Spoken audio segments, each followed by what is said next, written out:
empleaba la rueda. La civilización que se abatió sobre estas tierras del otro lado del mar vivía la explosión creadora del Renacimiento. América aparecía como una invención más, incorporada con la pólvora, la imprenta, el papel y la brújula al bullente nacimiento de la Edad Moderna. El desnivel de desarrollo de ambos mundos explica en gran medida la relativa facilidad con que sucumbieron las civilizaciones nativas. Hernán Cortés desembarcó en Veracruz acompañado por más de 100 marineros y 508 soldados. Traía 16 caballos, 32 ballestas, 10 cañones de bronce y algunos arcabuces, mosquetes y pistolones. Y sin embargo, la capital de los aztecas, Tenochtitlán, era por entonces 5 veces mayor que Madrid y duplicaba la población de Sevilla, la mayor de las ciudades españolas. Francisco Pizarro entró en Cajamarca en 180 soldados y 37 caballos. Los indígenas fueron al principio derrotados por el asombroso. El emperador Moctezuma recibió en su palacio las primeras noticias. Un cerro grande andaba moviéndose por el mar. Otros mensajeros llegaron después. Mucho espanto le causó el oír cómo estalla el cañón, cómo retumba su estrépito y cómo se desmaya uno. Se le aturden a uno los oídos, y cuando cae el tiro, uno como bola de piedra sale de sus extrañas. Va lloviendo fuego. Los extranjeros traían venados, que los soportaban, tan alto como los techos. Por todas partes venían envueltos sus cuerpos, solamente aparecen sus caras. Son blancas, como si fueran de cal. Tienen el cabello amarillo, aunque algunos lo tienen negro. Larga su barba es. Moctezuma creyó que era el dios Quetzalcóatl quien volvía. 8 presagios habían anunciado poco antes su retorno.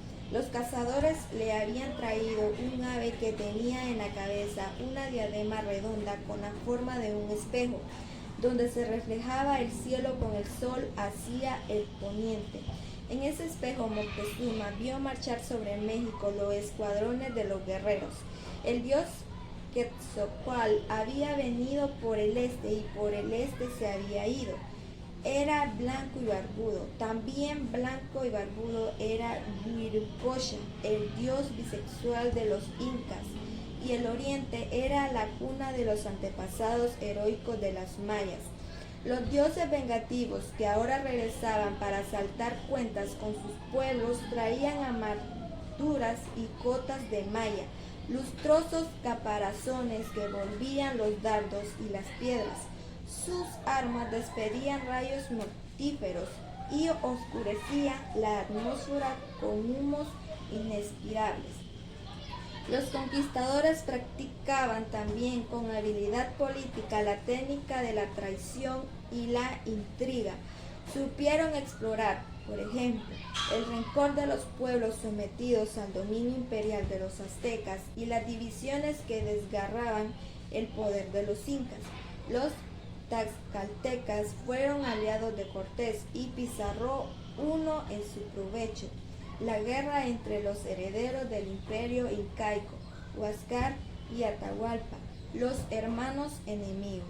Los conquistadores ganaron cómplices entre las castas dominantes intermedias, sacerdotes, funcionarios, militares, una vez abatidas por el crimen las jefaturas indígenas más altas, pero además usaron otras ramas, o si se prefiere otros factores, trabajaron objetivamente por la victoria de los invasores, los caballos y las bacterias. Por ejemplo, los caballos habían sido como los camellos, originarios de América, pero se habían extendido en estas tierras, introducidos en Europa por los jinetes árabes. Habían prestado en el viejo mundo una inmensa utilidad militar y económica. Cuando reaparecieron en América a través de la conquista, contribuyeron a dar fuerzas mágicas a los invasores ante los ojos atónitos de los indígenas. Según una versión, cuando el inca Atahualpa vio llegar a los primeros soldados españoles montados en briosos caballos ornamentados con cascabeles y penachos que corrían desencadenando truenos y polvaredas con sus cascos veloces, se cayó de espaldas. El cacique Tecún, al frente de los herederos de los mayas, descabezó con su lanza el caballo de Pedro de Alvarado, convencido de que formaba parte del conquistador. Alvarado se levantó y lo mató. Contados caballos cubiertos con arreos de guerra dispersaban las masas indígenas y sembraban el terror y la muerte. Los curas y misioneros esparcieron ante la fantasía vernácula durante el proceso colonizador que los caballos eran de origen sagrado, ya que Santiago, el patrón de España, montaba en un potro blanco que había ganado valiosas batallas contra los moros y judíos, con ayuda de la divina providencia. Las bacterias y los virus fueron los aliados más eficaces. Los europeos traían consigo como plagas bíblicas la viruela